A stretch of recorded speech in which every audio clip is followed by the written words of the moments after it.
Welcome to the Tonic, your prescription for a healthier and happier life. Here's your host and publisher of the Tonic newsletter, Jamie Bussin. Hi, I'm Jamie Bussin. I'm a former commercial litigator who used to weigh 242 pounds. When I was 38 years old, I lost over 50 pounds through a regimen of exercise and better nutrition. It took me a year to reach my goal, but I thought if a type A personality like me could do it, really anybody can. I'm still asking questions and learning about what it means to live a healthy lifestyle. Please join me on this continuing journey. Today we'll discuss body contouring after weight loss with aesthetic surgeon Dr. Ron Samoji. We'll learn about the neuroscience of music with neuroscientist, musician, and author Dr. Robert Satori. We'll find out about the challenges of face-to-face communications with social engineer Christopher Hadnagi. And lastly, we'll discover mindfulness tips for back-to-school anxiety with Dr. Greg Hammer. Before we get to that, here's your Tonic Quick Shot. Getting good sleep is very important for teenagers and bodybuilders alike. During deep sleep, your body produces a hormone called growth hormone, which helps build muscles, bones, and burns fat. Teens especially need this hormone to grow to their full height. Scientists at the University of California, Berkeley, studied how the brain controls this hormone during sleep. They found a special system in the brain that keeps growth hormone levels balanced. They used mice to study brain activity during different sleep stages and discovered that two brain chemicals, GHRH and somatostatin, control how much growth hormone is made. These chemicals act differently during REM and non-REM sleep. The hormone also affects a part of the brain called the locus coeruleus, which controls alertness and focus. When growth hormone builds up during sleep, it helps you wake up feeling alert. But if there's too much, it can cause sleepiness again. The balance between sleep and the hormones is important for growth, mental focus, and preventing diseases like diabetes and obesity. Researchers hope that their findings can lead to new treatments for sleep and brain-related problems in the future. Question: what's the best way to make sure you're getting the most up-to-date and accurate health and wellness information? Answer: the Tonic newsletter, of course. Visit www.thetonic.ca and sign up today. I'll be joined by Dr. Ron Samoji in a moment, but first, a little bit of business. Does your reflection match how you feel, or are stubborn areas holding you back? At Form Face and Body, they specialize in restoring your youthful glow and sculpting the body you desire, so your outer appearance reflects your inner vitality. Visit formfacebody.ca and see how they can help you rediscover your confidence. Call 416-447-6176 to schedule your complimentary consultation and reclaim your vitality. Dr. Ron Samoji is a Toronto-based plastic and reconstructive surgeon at Form Face and Body. He trained at the University of Toronto in plastic and reconstructive surgery. He then went on to complete 2 fellowships in Melbourne, Australia. Each of those taught him new and innovative techniques and honed the unique cosmetic surgery skills he has brought back to his practice here in Toronto. Dr. Samoji has been on full-time staff at North York General Hospital and Women's College Hospital since 2014. He maintains an active research interest in both cosmetic and reconstructive surgery and has recently published journal articles and book chapters on breast reconstruction, surgical safety, and breast augmentation. Welcome back to the show, sir. How are you? Amazing. Thanks for having me. So, regular listeners to the show know that when I was 38 years old, I lost 52 pounds, and it kind of changed my life. And it for certain changed my body. And one of the things that happens when you lose a lot of weight in a relatively short period of time, it took me a year, but that's still relatively short, is you get a lot of loose skin and your body looks very different.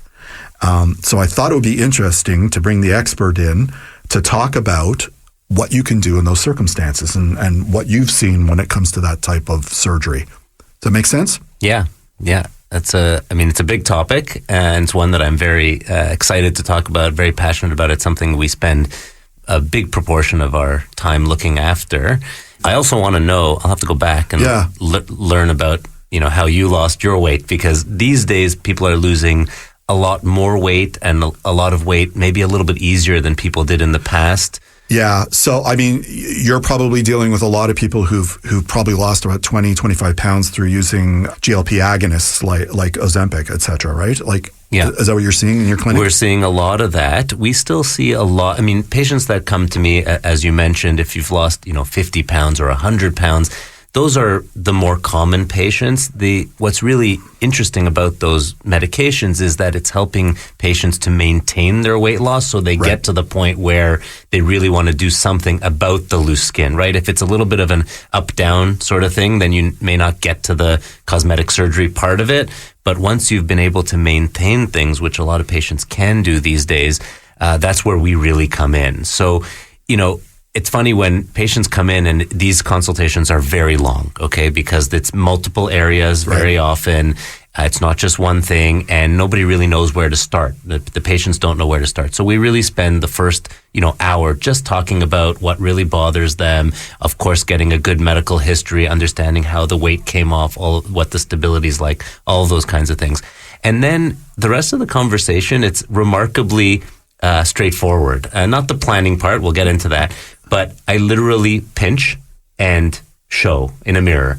And every patient says, oh, this is what I do in the mirror. And that's exactly what we do. We do what every patient that's lost a lot of weight does in the mirror. We do in the office. We look for those areas of loose skin, particularly the ones that are bothersome in clothing or with certain activities.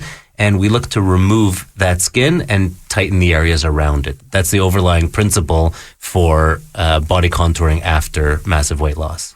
There's a huge psychological element when you lose that kind of weight. I can say that having done so, right? Like you're doing it for a number of reasons, perhaps for health reasons that's driving it. A lot of it is appearance. You just don't want to carry that weight and how you feel about yourself. And I think that's crucial to what you do because it's such hard work, even if you're on the GLP agonist, to lose significant weight and you think your life is going to change and it's all going to be better. And then all of a sudden you're dealing with like loose skin and it's like, oh no, I put all this work in. What do I do next? And I would imagine a lot of your patients feel that way. Like they're exhausted from the effort of losing the weight and they just kind of want an immediate fix for this because they don't have a bandwidth to deal with this anymore. Yeah, I would entirely agree, but I'd put a positive spin on it, which is a little bit selfish from my perspective, which is that these patients that have lost weight, as you say, it's so difficult and they've done it, which means that they are committed, driven people with the ability to achieve a goal. And for us as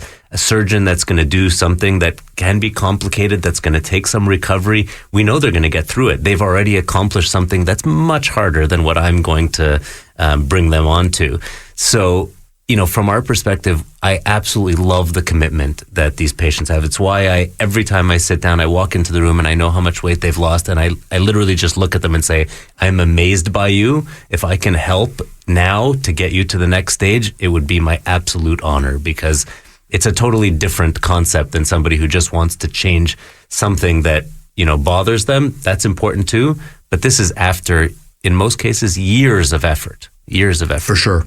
So talk us through the procedures.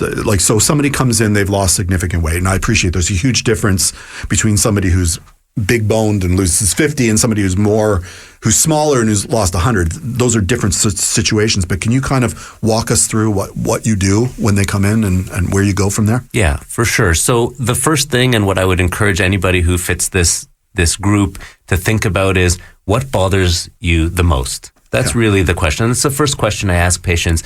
And I ask it because the answers are remarkable. I have patients that have huge amounts of excess skin around, let's say, their tummy area, which is very common. But they come in and they say, my arms really bother me. And it's the last thing I thought, but it doesn't matter what I think, right? Yeah. So that's the most important, and it's the first thing. So we start with what is the most important thing? And then we try to prioritize other areas. So let's just say it's this different example of the arms. So the arms bother the patient. There's a lot of loose. They like to wear tank tops and things like that. Okay. And they say, what's the next thing? And say, well, when I wear clothes and my bras don't fit, or, there's a lot of loose skin on my chest. So I say, okay, now let's think about what we can do to combine those two areas. Because of course, if we get down the list and there's 5 or 6 areas that bother a patient, and that would traditionally be 5 or 6 different surgeries, that's never going to happen. It's not going to happen from a time off of work, from a safety, and from a cost perspective. And so today, what's really different about these kinds of procedures and what experts have really been able to do is to safely and effectively combine different areas. And there are, of course, rules, what things can be combined effectively and what cannot, but that's really what that first consultation is about. It's trying to prioritize the areas that bother the patient, and then me speaking through with them how we can combine things and get them through, 1 4 or 5 hour surgery and a 4 or 5 week recovery, as opposed to 4 or 5 2-hour surgeries. Can you tell if a patient's ready for this type of surgery? Like what do you see that makes for a good candidate for that? And I presume emotionally. Yeah. So that I was hoping you were going to say that, because it really is split in two. Again, there's the technical part of it. So I look at actually how much weight they've lost and how much weight is left on them, or in terms of weight that we need to remove. We look at stability. That's really, really important, because we want our results to last forever. And so a lot of patients come in sort of halfway through their weight loss journey, and I say, that's great. Good time to start the conversation, but we wouldn't want to tighten everything up and then lose another 20, 30, 40 pounds. Then things are loose again, we retighten. Right. So we want really long-standing, long-term results for patients. So that's technically what I look at. And of course, their general health, very important. But mentally and emotionally is a huge part. And again, that starts the minute our coordinators speak to the patient on the phone. We're asking personal questions. We're asking questions about their life, their support system. Does their family know or friends know that they're looking to do this?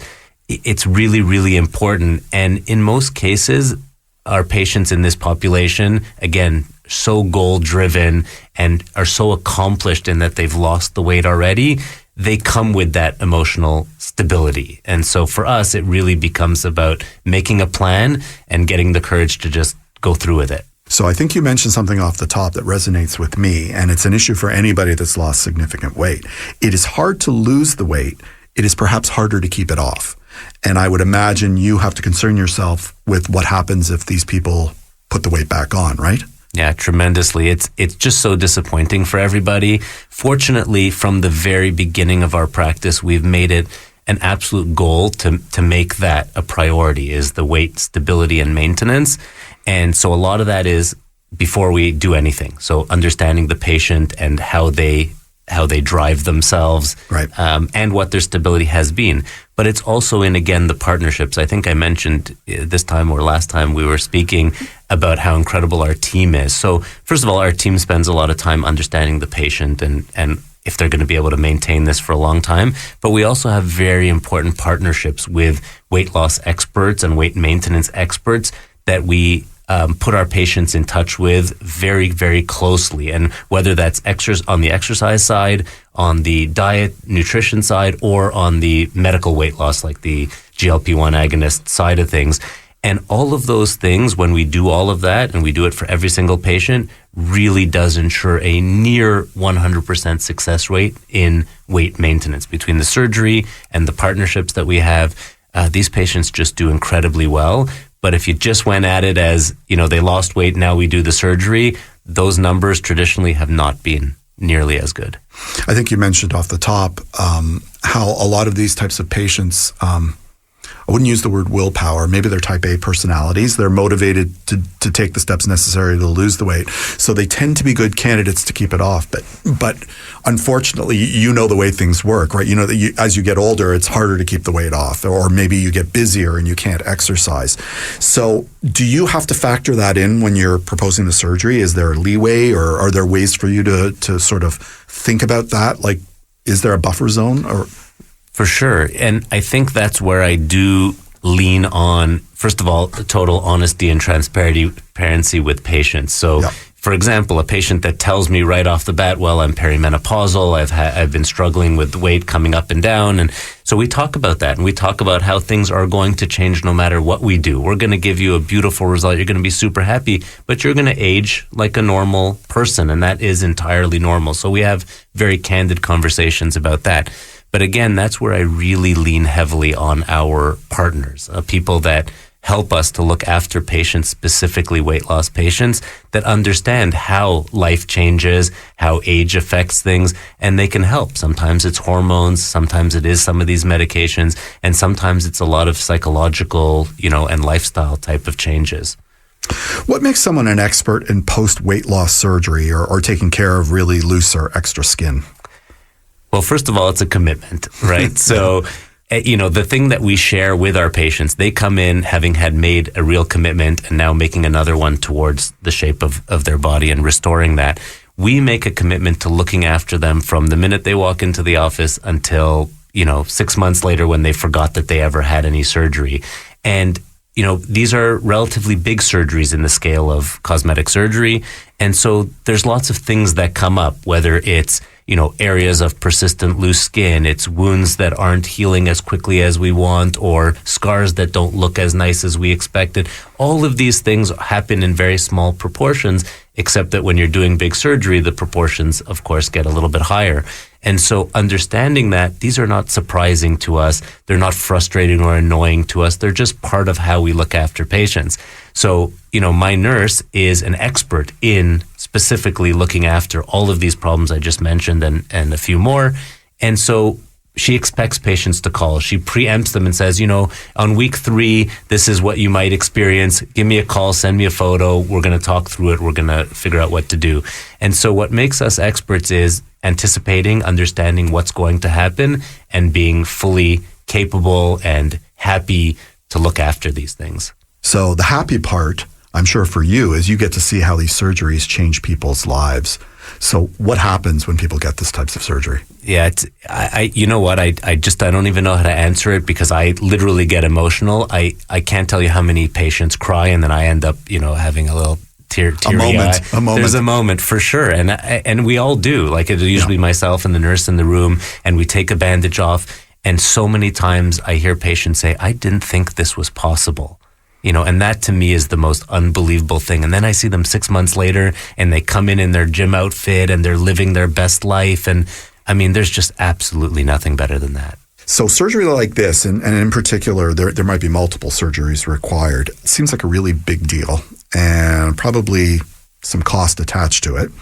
Is this really something that patients should be considering? Like let's have some honest talk about, what it goes into this. Yeah, it's the biggest remaining problem with this. We've really worked on the techniques and looking after patients and all the things we talked about. The financial bit is still significant, and we talk about it again. The minute the patient calls, we don't get the patients in, then tell them. We go through all of this in the beginning, and it's just another example of a commitment that the patient needs to make, right? It's a long-term thing. When I say that, a good example is financing. We have lots of financing options. I don't really get into it. I stick to the surgical part, but we have a team that sits with the patient. And just like any major purchase that's going to last you, many years, a car, a house, your body, right? We sit down and we talk about the financing and we figure out how it works for your life. And it's a commitment, but, it's a commitment that has an unbelievable result. Fantastic. Well, thank you so much for coming on the show today. Real pleasure. That was a lot of fun. Thank you. That was Dr. Ron Samoji. We have to take a short break, but we'll be right back on The Tonic.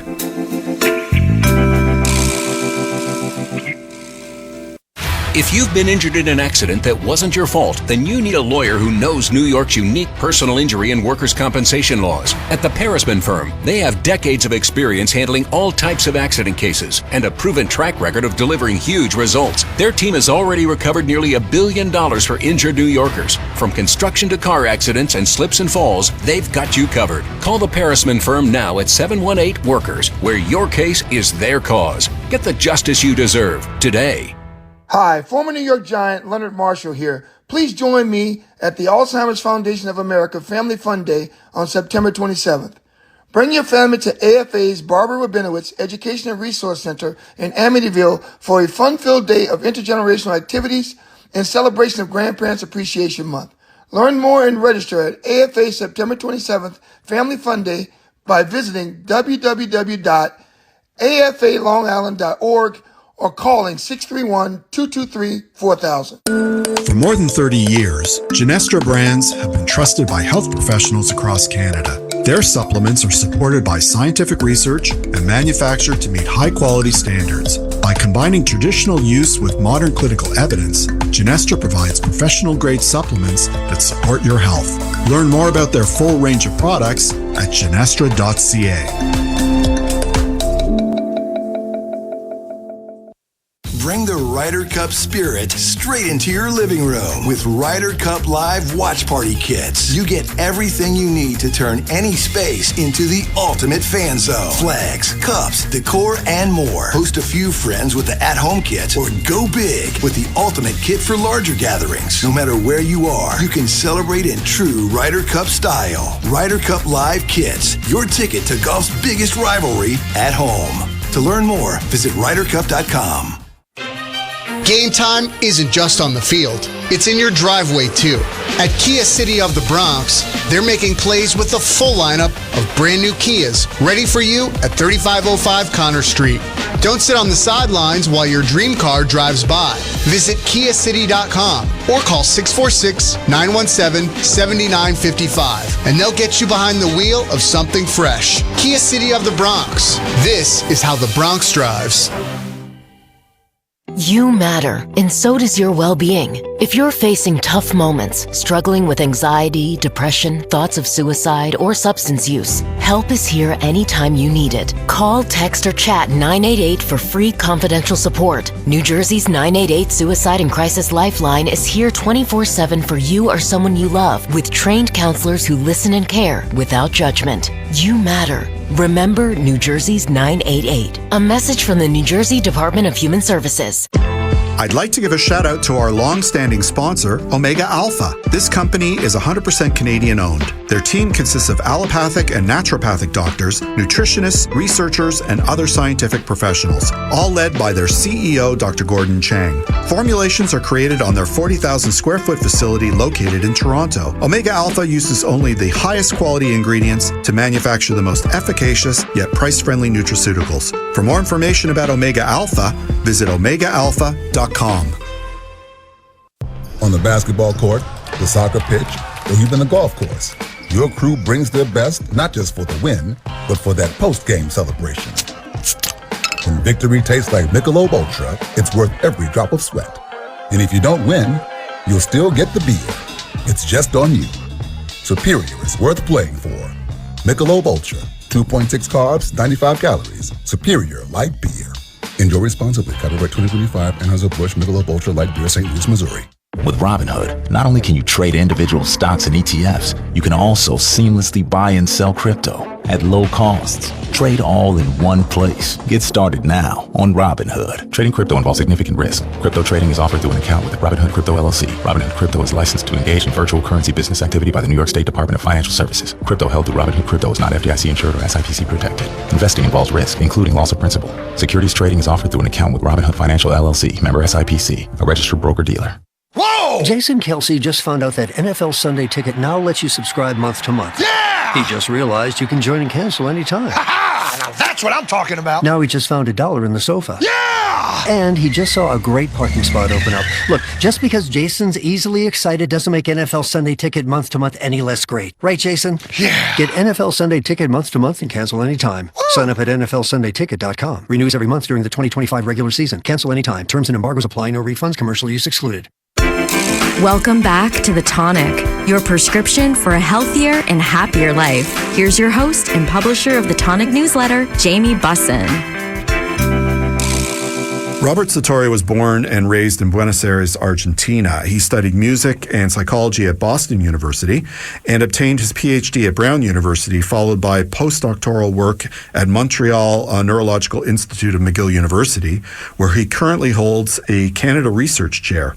His laboratory studies the neural substrates of auditory cognition, focusing on two characteristically human abilities, speech and music. Together with his many students and collaborators, he has published more than 300 scientific papers on topics including pitch perception, musical imagery, musical production, brain plasticity, hemispheric specialization, and the role of the reward system in musical pleasure. Welcome to the show, Dr. Sartori. How are you? Hello, Jamie. It's nice to hear from you. So, why do you think? Well, maybe this is the wrong question. I was going to say, why do you think everybody loves music? But does everybody love music? that's a really good question, because I really thought so until a few years ago when we're discussing, is this really true? And no one had really studied it. So we went out and sort of canvassed people, and it turns out there's a small but significant group of people, something like 2-3% of the population, who really don't enjoy music. And there's, it's important to say there's nothing wrong with these folks. They simply don't like music, even though they get enjoyment from every other, everyday activity, like hanging out with friends or eating a delicious meal or going to a movie. Are they neurodivergent? So, for example, some people who are on the spectrum, don't like loud noises or certain types of noises. Is that what's going on here, or are they a different cohort? No, it's a different cohort. I mean, I think it's appropriate to say it's, part of diversity. Different brains are wired in different ways, but we've actually identified the exact sort of wiring difference. It has to do with the way the auditory part of the brain is connected to the reward part of the brain, which is the part that gives us pleasure. So in their case, that particular pathway is sort of underdeveloped, very likely from birth. So it's just a different way of experiencing the world, if you will. But it gives us insight, in fact, into how the majority of people do enjoy music, because in the majority of people, that same pathway is really very well developed. So studying those folks actually helped us understand more about music and why it gives us pleasure. So I guess that would also speak to why certain people like certain types of music and certain other people perhaps don't.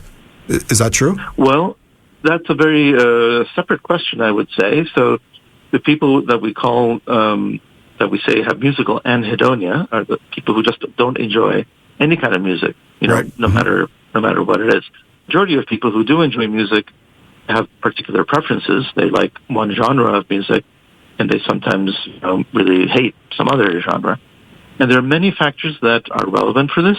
Most have to do with what I would describe as exposure to music, or enculturation, or the culture in which you grow up, the country you grow up in, the language you speak. All these things are important, and particularly important is what music you were listening to in adolescence. In other words, with your peer group. Because what happens in adolescence is that you want to kind of differentiate yourself from your parents, and you want to grow up and be your own person. And you are, doing things with people of your own age.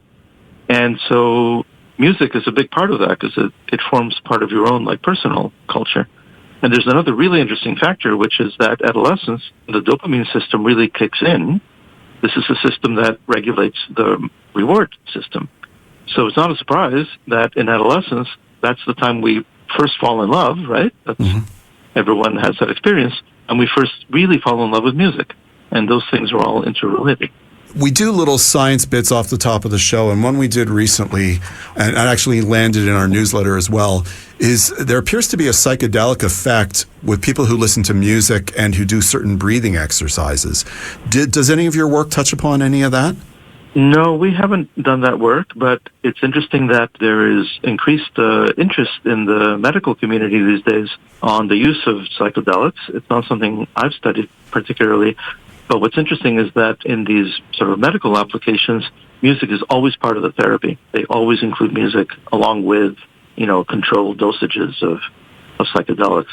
So there's an interesting area for research there. So you've mentioned dopamine now twice. Is that one of the pathways in which, our love of music is sort of expressed, or are there other ways? Yeah, so this is probably one of the most important discoveries we ever made in our lab.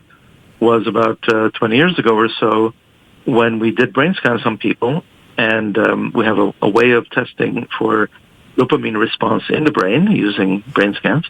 And we found that when people were listening to music that they reported to be highly pleasurable, there was dopamine release in the reward system. And this didn't happen for music that they thought was not pleasurable. So it was really about their experience if they were feeling the pleasure. And then with some colleagues in Europe, we did some experiments where we administered some drugs that block dopamine, and we observed that when that drug is administered, people no longer feel the pleasure. So it really seems like dopamine is the key molecule that is responsible for the pleasure, And this is already known in other domains. It just wasn't known for music. In other words, it was already established that, for example, if you give a hungry rat some food and you measure with an electrode the response in the brain, it will release dopamine. So this is a very potent signal, right? Yeah. But what's interesting is that music is not like food, right? It's not a primary reinforcer. It's not something that is required for survival the way food is. It's an abstract stimulus that depends on learning, depends on culture, etc. And yet it activates the same very basic survival system. So that's kind of an interesting feature of music. But isn't, don't our minds require stimulation? I mean, isn't like when you talk about people getting older and living longer, you talk about neuroplasticity and sort of learning new things and exercising your mind. And I would think that music would play a role in that, right? It's a stimulus. Absolutely. So it's very much a stimulus, and it's a stimulus which is complex and which evolves over time as you listen to music. It, takes a certain amount of time. And one interesting aspect of music that we think it explains why the dopamine system is recruited when you're listening to it is that as it unfolds over time, there are surprises going on. In other words, musicians are always very aware of this. When I talk to performers or composers, arrangers, they always tell me, well, of course, I try to always introduce something slightly unexpected, a little twist, something unusual, because that keeps the listener going, right? Yeah. And so this is the interesting part about the stimulation. It's not just that it's stimulating itself, but also that as you're listening, you're making a prediction about what's going to happen. And then if it's a really good piece of music or a really good performer, that performer is going to do something tricky, right? Yeah. They're going to spend a little more time than you expected, or they're going to introduce a new riff that, wasn't in the previous version. There's going to be a modulation from one key to another that was unexpected. And so this really keeps your mind quite active, because as you're listening, you're also learning, right? You're memorizing that music, whether you're actively or consciously doing so or not. Your brain is keeping track of what's going on and keeping track of those regularities. And whenever there's something unexpected, that's actually when you get the biggest dopamine peak, is when something different happens. Okay, let's talk about music and not necessarily dopamine, but the motor system. So I used to be a DJ once upon a time. So, music also drives dance. And I've also been a spinning instructor. And also when I exercise, I find, music helps things along. So is there actually a connection or is there not a connection between those systems? Yeah. Well, there is literally a connection. The white matter of the brain are the connections, are the axons that link up one region to another. And when we study this, we see that the auditory part of the brain is also connected very directly to the motor part of the brain, the part that controls your muscles and so forth. And we even see that if I put you in a brain scanner and I play very rhythmic music to you, I will see responses in your brain from the motor system, coming from the motor system. Even if you're lying perfectly still, the motor part of the brain is still active, and it's active in a rhythmic way. In other words, it's following the rhythm, and it's also anticipating the rhythm. This is really important, because your body, in order to dance, for example, right, you have to be on the beat. So you can't send the commands to your body to, move your hips in time to the rhythm after the sound has already occurred. Right. That command has to go before the sound has occurred. Otherwise, it'll be late, right? Yeah. Otherwise, it'll be off the beat.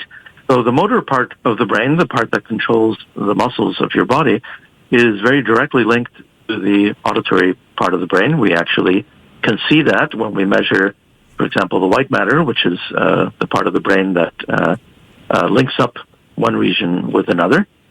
And we also see that the motor part of the brain is active as you listen to rhythmic music. Even if you're not moving, even if you're perfectly still lying in a brain scanner, we still see the motor part of the brain responding. And it's responding in a very particular way. It's anticipating when the next beat will occur. So in order to dance to the beat of the music, for example, you cannot wait for the sound to occur and then you send the command to the legs or to the hips to move in time with the beat, because then you would be too late. You would be off. You would be not synchronous with the beat. You would be off, and therefore you had to send the command before in order to be aligned. And what that means is that the brain is making a prediction. It's not just waiting for something to occur. It's anticipating that the next beat will occur in X milliseconds, and then sending the command. And this is what allows people to dance. And by the way, this is a very common and simple ability that even very young children express. You don't have to be taught exactly. I mean, you can become a real dancer, yes, and that takes years of practice to do certain moves that are very tricky. But even a young child, even a toddler, will just start to, wave their body around when they hear music. And it's also something we even do, in old age when you have dementia. Some people are still able to manage to dance around or to at least tap along to music, and they seem to enjoy that, even when some of their other abilities have declined. Thank you so much for coming on the show today. Thank you very much. I enjoyed talking to you. We have to take a short break, but when we return, we'll discuss face-to-face communication on the Tonic.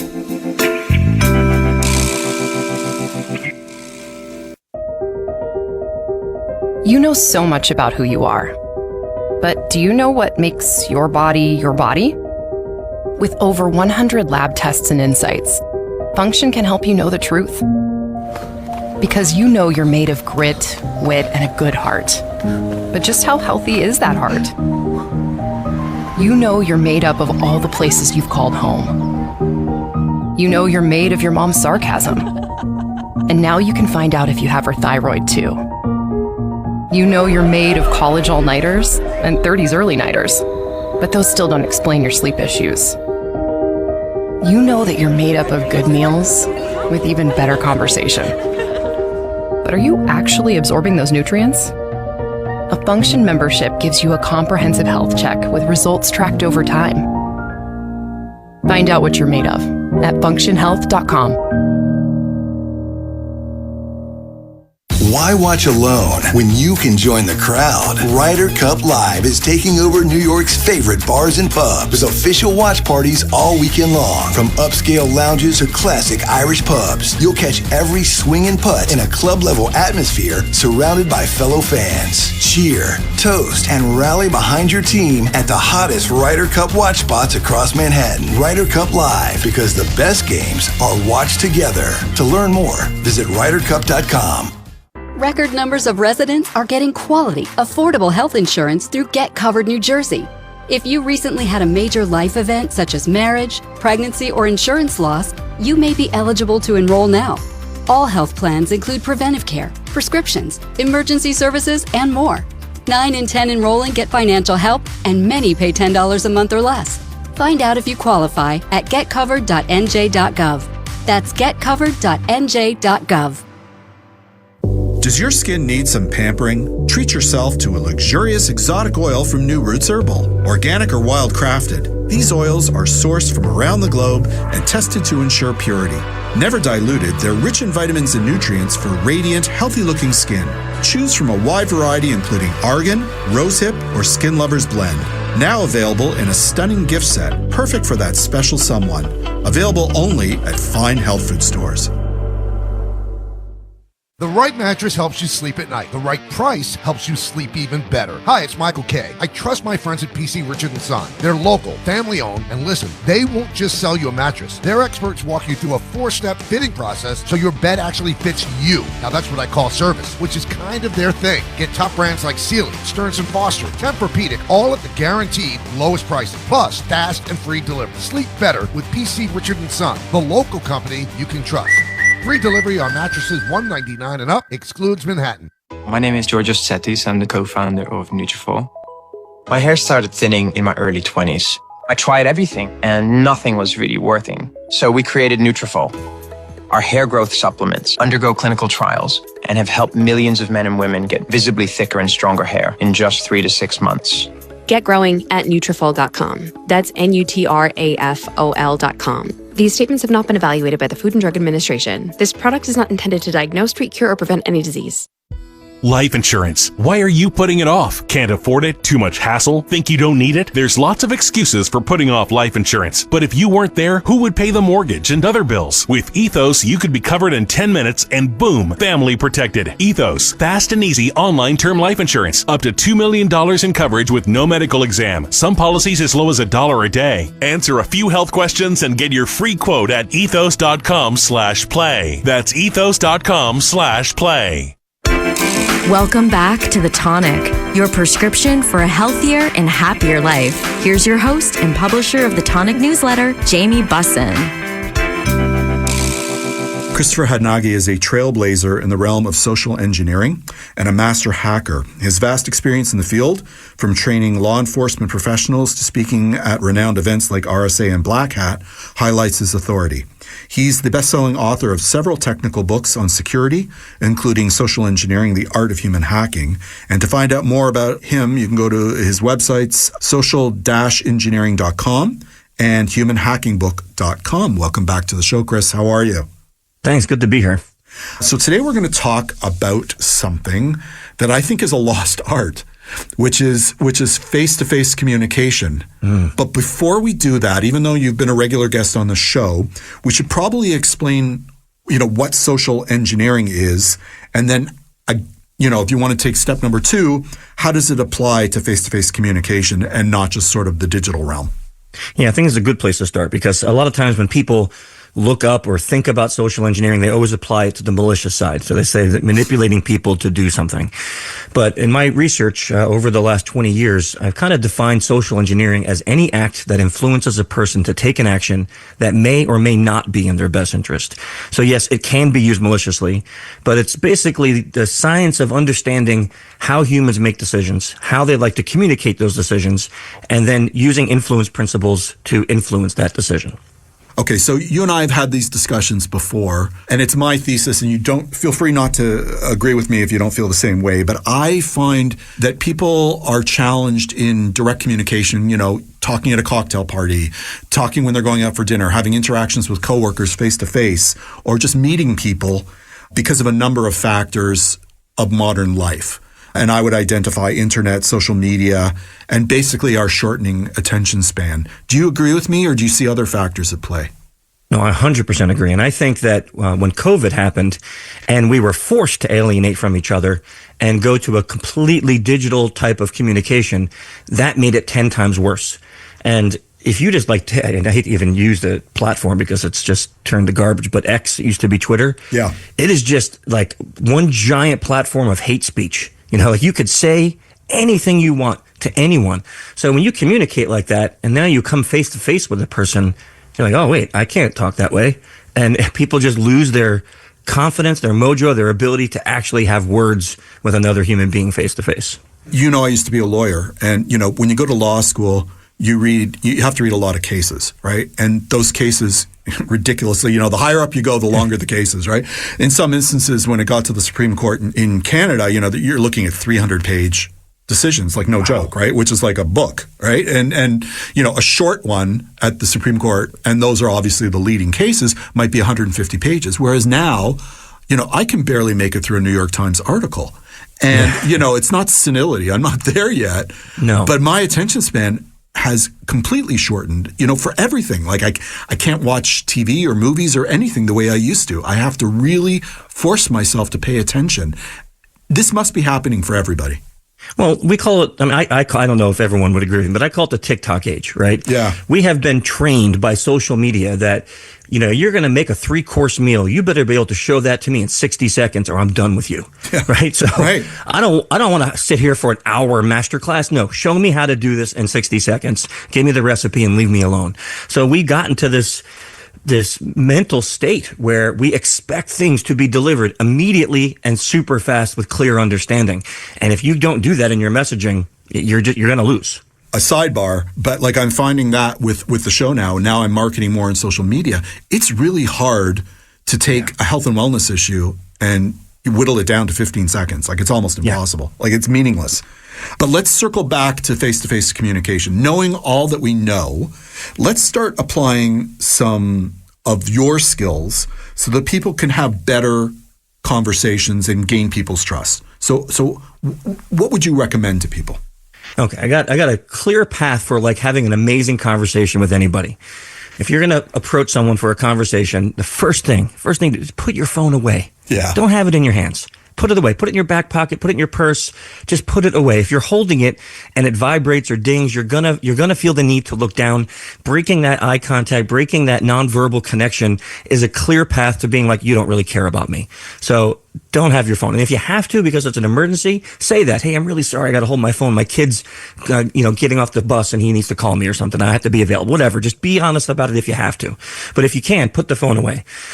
Second is use of questions. And we're talking open-ended questions, not the close-ended like, hey, is there a good restaurant around here? Well, that's a yes or no. You want to have a good open question like, hey, I live in Orlando. So you might meet somebody, a stranger, and be like, hey, so what are you doing here in Orlando? Do you live here or you on vacation? And now you have a question that's open-ended. They're going to answer. But now here is the most critical point.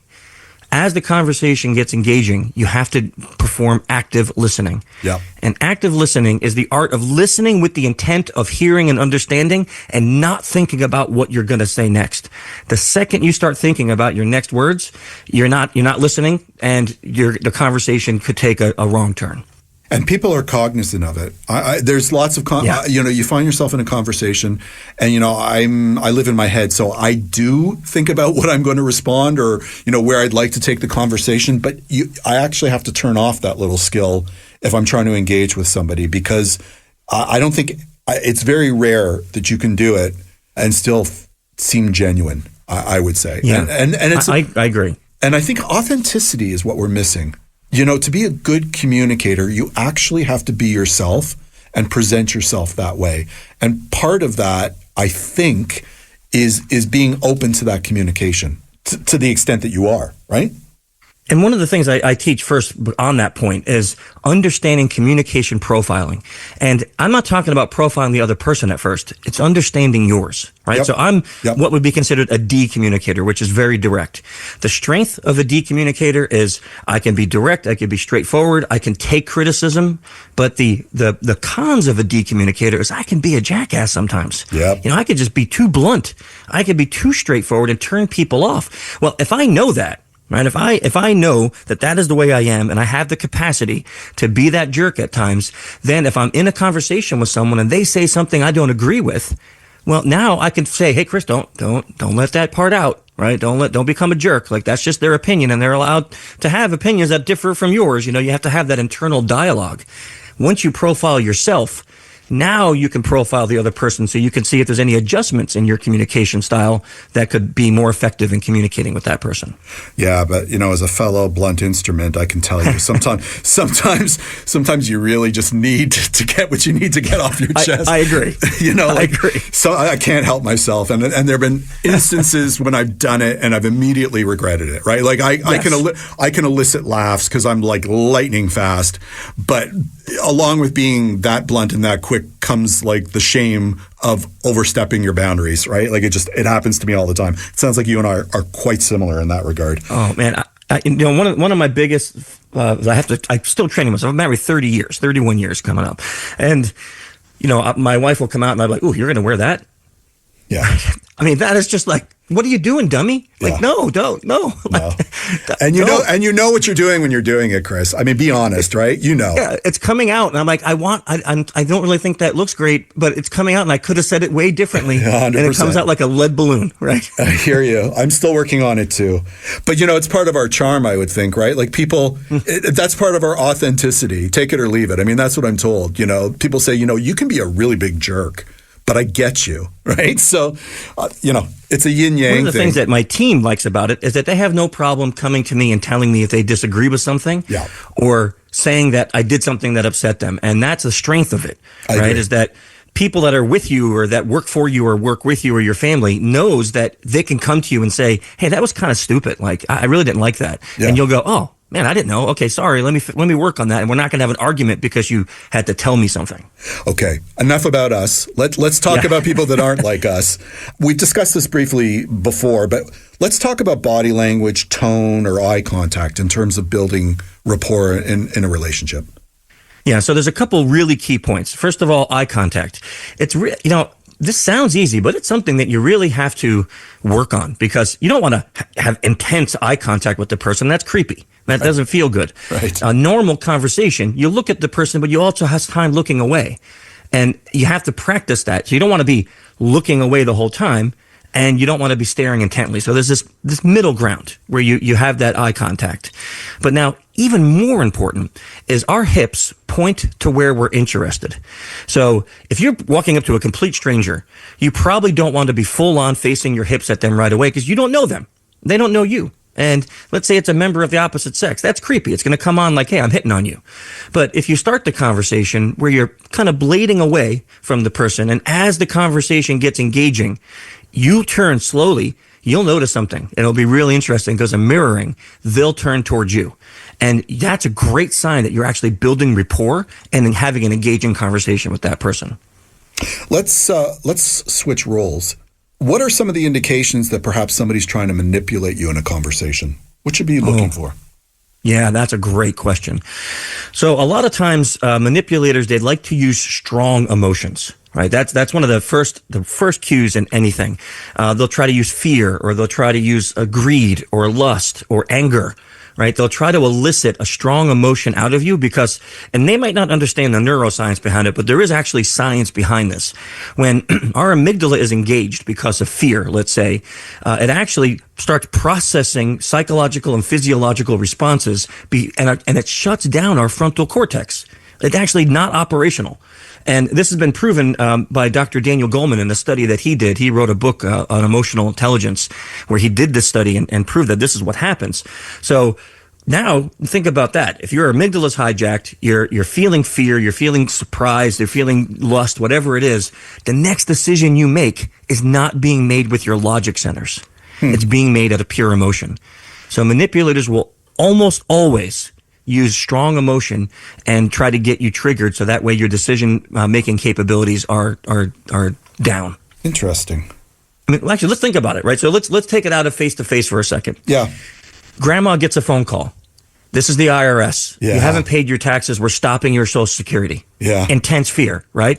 Mom gets a call. We have your daughter. Transfer money or we're going to kill her. Yeah. Fear, right? Phishing email comes in, says, oh, look, your credit card was used for this massive purchase. Click here now. Fear, right? All of these pretexts that we see being used by manipulators involve fear. But now let's take it to in person. Unbelievable job. I have a conference in Vegas. I'm sitting out there and I'm sitting at the bar after a long day, just having a drink. And this unbelievably attractive woman comes in and sits next to me. She does not look like a prostitute at all. And she goes, oh, are you here for the conference? And I'm like, oh yeah, you too? And she's like, yeah. And I'm like, oh, that's cool. We start talking and she's like, man, you look a little tense. I'm like, I had a long day. I was training all day. She goes, hey, would you like a massage? I offer massage services. Oh, yeah. Interesting, right? Yeah. Interesting. And I'm like, oh, okay. No, I see what's happening. I said, no, I don't think my wife would appreciate that very much, but thank you. And she walked away, right? Now, she was very attractive. She looked high class. And she came and sat down and didn't right away say, let's go have sex. She started with, and I could tell you, I could see it in my head as the conversation got engaging. She turned her legs towards me. Her hips were facing me. And I was oblivious, like completely oblivious to what was about to happen because she told me she was with the conference. So I thought she was just another attendee. And later on, I was talking to the bartender and he's like, yeah, you know what they do? They get you in the room. And then when they offer sex, they go, okay, give me a second. I got to go to the bathroom. They unlock the door. Two guys come in, beat you down, take your money, your laptop, your wallet, and leave. And you can't report it because you hired a prostitute. So if you report that, you're getting arrested for prostitution. So guys end up like lying, saying they got mugged or something. I'm like, it's a really perfect trap, but they're using a strong emotion to manipulate you into a situation that is really bad for you. Okay, I would love to discuss trade Vegas tales with you because it's my happy place, but unfortunately we're out of time. Will you come back and we can revisit this discussion? I love coming on your show, so anytime. That was Christopher Hadnagy. We have to take a short break, but when we return, We'll discuss back-to-school mindfulness on The Tonic. Every great team has its core players, but when the season gets tough, adding the right free agent can make all the difference. The same goes for business. At Robert Half, we found that 67% of companies surveyed plan to increase their use of contract talent to handle workload peaks and backlogged projects. With Robert Half's specialized recruiters experience, combined with our award-winning AI, you can quickly find the skilled candidates you want. At Robert Half, we know talent. Discover how we can help at roberthalf.com/talent. With Robinhood, not only can you trade individual stocks and ETFs, you can also seamlessly buy and sell crypto at low costs. Trade all in one place. Get started now on Robinhood. Trading crypto involves significant risk. Crypto trading is offered through an account with Robinhood Crypto LLC. Robinhood Crypto is licensed to engage in virtual currency business activity by the New York State Department of Financial Services. Crypto held through Robinhood Crypto is not FDIC insured or SIPC protected. Investing involves risk, including loss of principal. Securities trading is offered through an account with Robinhood Financial LLC, member SIPC, a registered broker-dealer. NFL Sunday's coming. You got your crew, you got your couch, your snacks, your slate, and FanDuel is coming in with something extra. This isn't just another NFL Sunday. It's your chance to place that perfect parlay or hit your go-to player prop. And now we're making it even better because this week FanDuel's bringing the bonus. That's right. Right now, all customers can get a 50% profit boost on any NFL bet.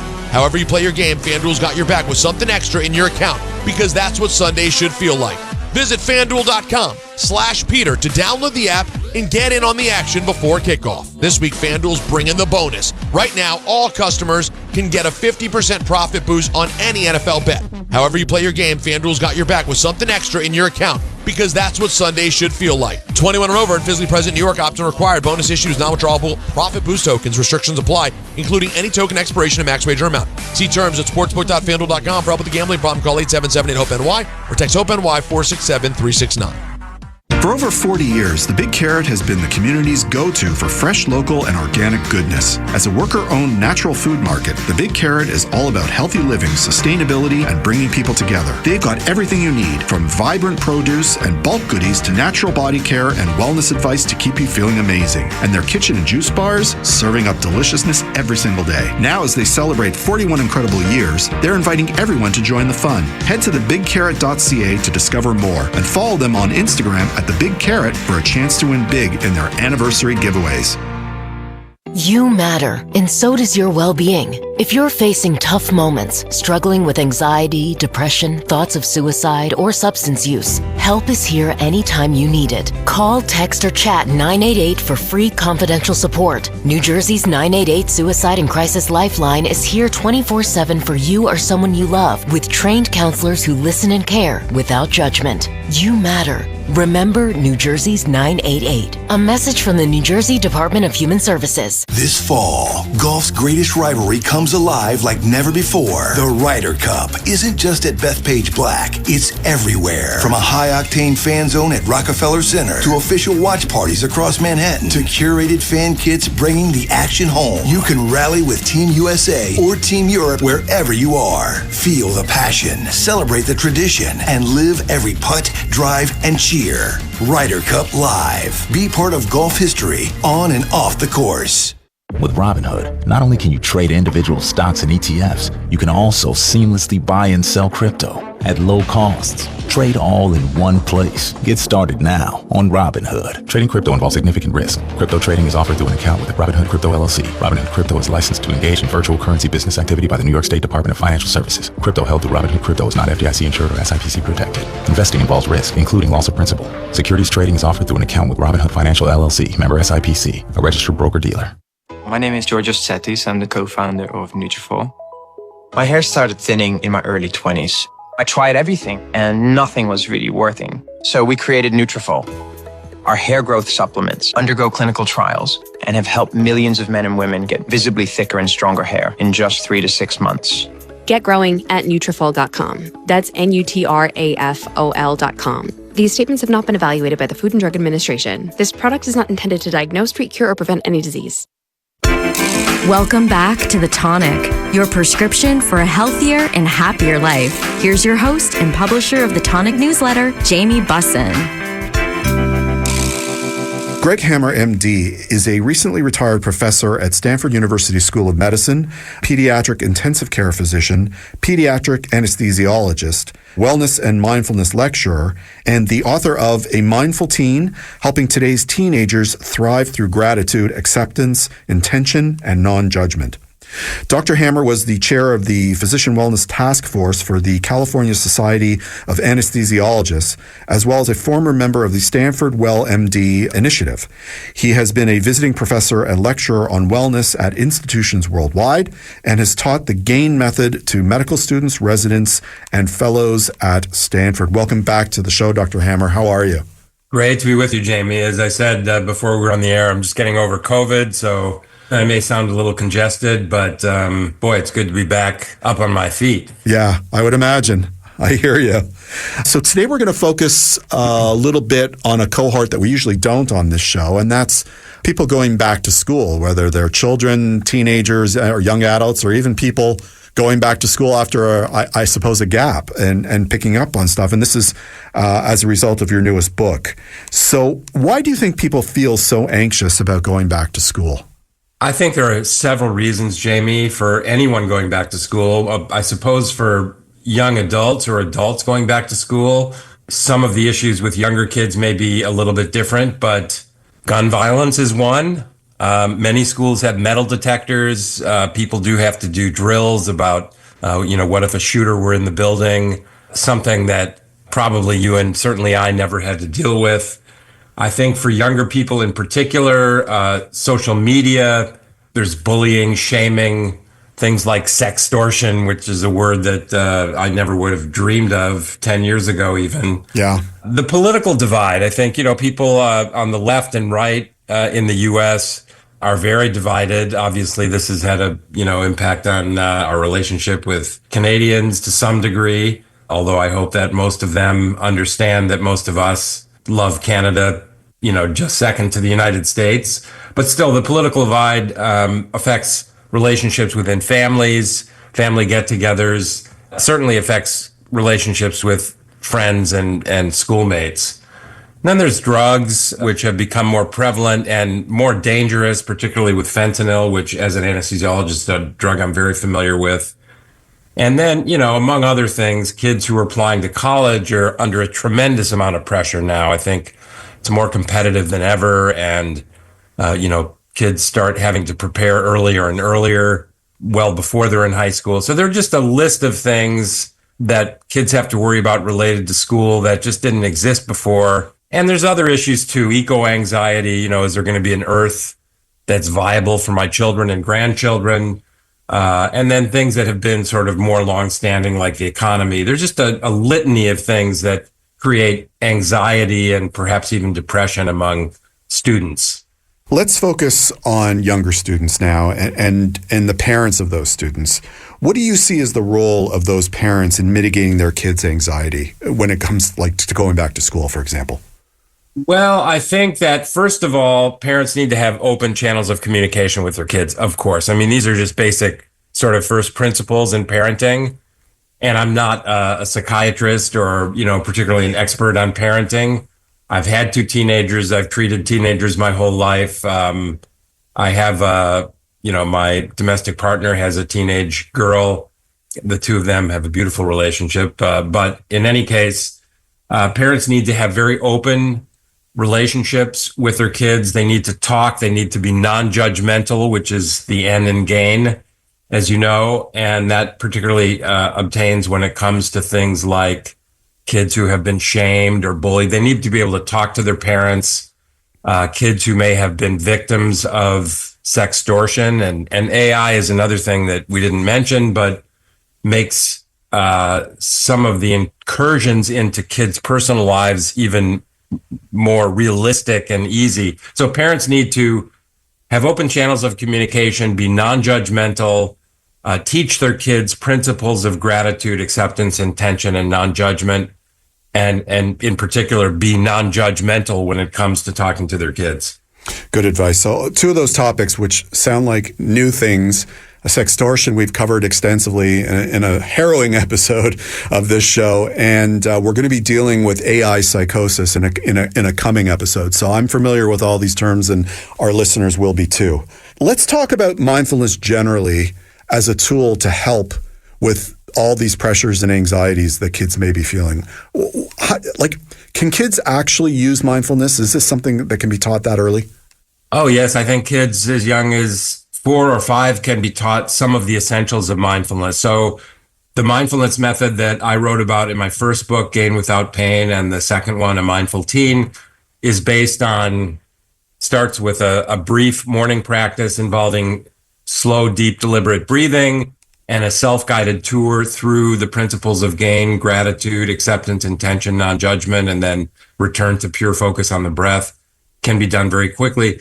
And it helps us rewire our brains in the context of a couple of properties our brains have that are sort of hardwired by evolution, I think. One of them is that we tend to be very negative. We have a negativity bias. We tend to remember the negative and forget the positive, and that certainly involves kids as well. And the other is we're very distracted. Our minds go to the future and the past, and combined with our negativity, when overthinking the future, we develop anxiety. And overthinking the past and mistakes we've made, things that are embarrassing, especially for young kids. This leads to depression and suicidal ideation and sometimes even suicide. So this is something that parents can embrace themselves and then set as an example for their kids. And, for example, they could have a little gratitude practice before they sit down to dinner, or, they could have a talk about acceptance while they're driving their child to soccer practice. What are things we can change that bother us? What are things we can't change, and how do we accept the latter? So there are many ways that parents can both set an example, practice mindfulness themselves, and therefore really be in a position to help teach their kids, even starting at a young age. I know we've discussed it before on the show, but for those who haven't heard those episodes, can you just walk us through GAIN in a few minutes? Sure. Well, again, the idea is rewiring our brains away from being so negative and unable to be present, because the present moment is really the only moment we truly experience, right? The future's not here yet. The past is just a number of memories, which essentially are thoughts. So how do we be more present? Because present is where happiness resides, right? All of our happiest moments are when we're not thinking about tomorrow or yesterday. We're walking through a pine forest, enjoying the smells, the sun filtering through the treetops, our footfall on the soft pine floor. Being present is really essential, but it's not our natural state. And so we need to have a practice. We need to have the I in GAIN, in fact, is intention. So the practice starts in the morning, ideally, on a daily basis. We just carve out 3 minutes to sit in a comfortable chair, close our eyes, focus on breathing slowly in, perhaps to a count of 3, pausing to a count of 3, and then releasing the breath slowly to a count of 4. We do that a few times. And then, as I said, we just do a self-guided tour of that for which we're grateful, the G in GAIN. And most of us have so much for which to be grateful. We read about all these terrible things happening in the world, which is a source of anxiety for young kids. But we can be grateful for what we have: the roof over our head, the food on the table, the family, the friends, the loved ones, the pets. And then we transition to the A in GAIN, which is acceptance. And, we are bothered by all the terrible things going on in the world, and including in the United States, the poverty, the lack of access to healthcare, but also, war and violence around the world and so on. And determining what we can accept, what we cannot change, and what we must therefore accept. And really just thinking about that for a few minutes. And then we transition to the I in GAIN, which is intention. We just sort of reaffirm our efforts, our desire to rewire our brains, to be more present, to be generous, to be kind to other people, etc. And we do this all while we're continuing to do this slow, deep, deliberate breathing. And then we transition to the N in GAIN. And I like to teach, maybe have an image of the Earth apparently suspended in space, one of these beautiful NASA images. And the Earth is just a planet. It's neither good nor bad. There's no judgment, right? It's just what it is. So it's only logical for me to think that I too am neither good nor bad. There's no judgment. I simply am the person I am. and we rest in our breath as we do this. And then we just return to a pure focus on the breath and slowly open our eyes. And what we're doing, Jamie, as you know, is we're kind of reestablishing neural networks in our brain. We're reestablishing pathways that establish essentially our thoughts and bringing them more into the present and more into a positive way of being. What do you think are reasonable expectations for the game practice for kids and young teens? Like, how will the changes manifest? Well, first of all, I think if my kids were still young, I would be doing a daily gain meditation at dinner or on the weekends during other meals or other occasions. Can be done in a very short period of time. I think that the benefits are almost immediate. For example, if you sit down with your family at dinner, many people do a prayer, what have you, but let's say you just do a gratitude exercise with your family and everybody holds hands or whatever, and you just go through how grateful you are to be sitting together, to have each other in your lives, to have the food that you're about to eat. I mean, these are worldwide, age-old concepts, nothing certainly that I've devised. But I think these things make an impact on everybody, including children, almost immediately. And then the more we practice them, the gratitude, acceptance, intention, and non-judgment, the more our minds begin to work in these ways. And so I think there can be some results almost immediately. But then after days and days and weeks and months of incorporating these practices into our life, I think they make a big difference, even starting at a young age. I agree with you. Thank you so much for coming on the show today. Great to be with you again, Jamie. I look forward to our next conversation. Thanks to all my wonderful guests, Dr. Ron Samoji, Dr. Robert Satori, Christopher Hadnagi, and Dr. Greg Hammer. And thank you all for listening to The Tonic. You can listen or download this episode as a podcast with full show notes, contact information for our guests, and links at thetonic.ca. To find out more about the show, you can always follow us at It's The Tonic on Facebook, Instagram, or Twitter. For more timely, up-to-date, and accurate health and wellness information, subscribe to The Tonic newsletter. Now distributed once a week, The Tonic newsletter, with content curated personally by me, will keep you in the loop. There's contests, prizes, insider scoops, and so much more. Visit www.thetonic.ca and sign up today. If you're interested in providing feedback or suggesting topics for the show, you can always email me at jamie@thetonic.ca. On our next show, we'll discuss the health and wellness issues that are important to you. Until then, this is Jamie Bussin wishing you a healthy and happy week.